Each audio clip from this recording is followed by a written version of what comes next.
Hola querido amigo, querido hermano, es un gusto poder saludarte en este día. El reavivados de su palabra para el día de hoy corresponde leer el libro de Ezequiel, capítulo 17. Y para eso quisiera que me acompañen antes de leer, cerrando los ojitos para comenzar con una oración.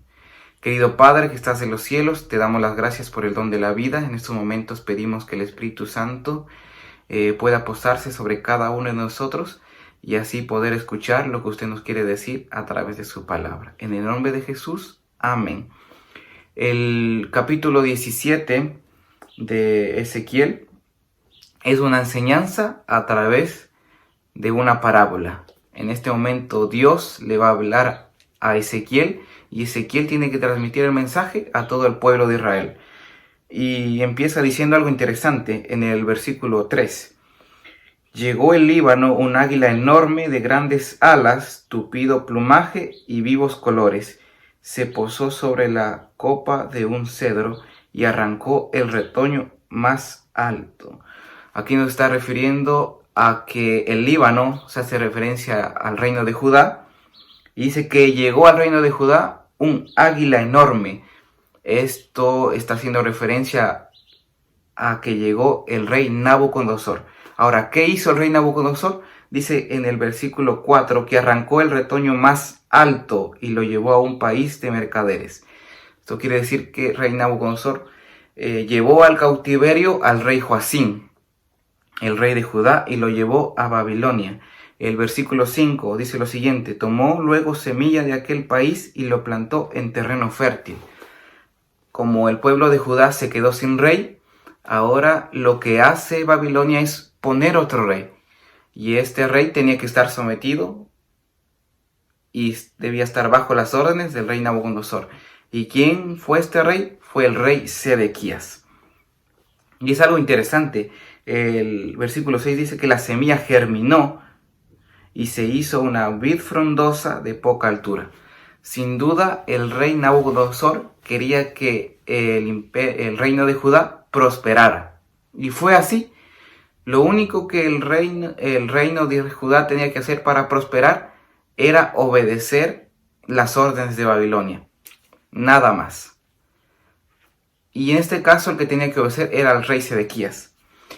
Pero resulta que el rey Sedequías ya no quería ser sometido y él quería más. Entonces, ¿qué hace el rey Sedequías? Busca alianza con otro imperio. Busca alianza con el imperio egipcio.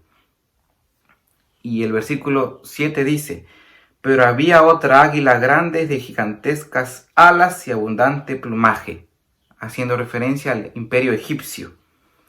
Y la ambición de Sedequías era tan grande que miren lo que dice el versículo: y orientó sus ramas hacia ella para recibir más agua de la que ya tenía. Había estado plantando en tierra fértil junto a aguas abundantes para echar retoños y dar frutos y convertirse en una hermosa vid. Sedequías quiso más de lo que ya tenía. Y Jesús hace la siguiente pregunta y es muy interesante: ¿prosperará esa vid? ¿Prosperará el reino de Judá? ¿Prosperará el rey Sedequías?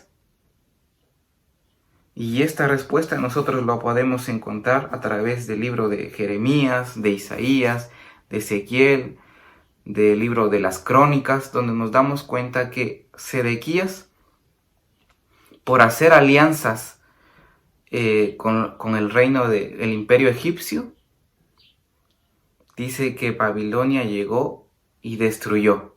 Babilonia no lo iba a hacer, pero por hacer alianzas con otros imperios, el rey de Babilonia destruyó Jerusalén, destruyó Judá. Lo interesante es que después del cautiverio todos llevaron a Egipto, pasaron 70 años allá, volvieron nuevamente a construir Jerusalén y ahora estamos en el periodo en el cual nosotros somos la Israel espiritual y también el Señor nos da una promesa hacia nosotros. En el versículo 22 al 24 nos habla algo muy bonito y nos dice que de la simiente de David van a ser un retoño, haciendo referencia a que van a ser Jesús. Jesús nació, se cumplió la promesa de que Jesús va a venir por segunda vez y sin duda también se va a cumplir la promesa de que Jesús va a volver por segunda vez. Queridos hermanos, nosotros sigamos confiando en Dios, no seamos como el rey Sedequías, no seamos como el pueblo de Israel de ese entonces, que dejó de escuchar la voz de Dios, dejó de hacer la voluntad de Dios y empezó a hacer lo que mejor le parecía, empezó a hacer su voluntad. Queridos hermanos, que Dios nos pueda bendecir y que en estos momentos podamos obedecer a Dios, porque las personas que obedecen a Dios son las que aman a Jesús. Jesús viene por segunda vez, así que tenemos que estar preparados, queridos hermanos. Que Dios les pueda bendecir y un lindo día.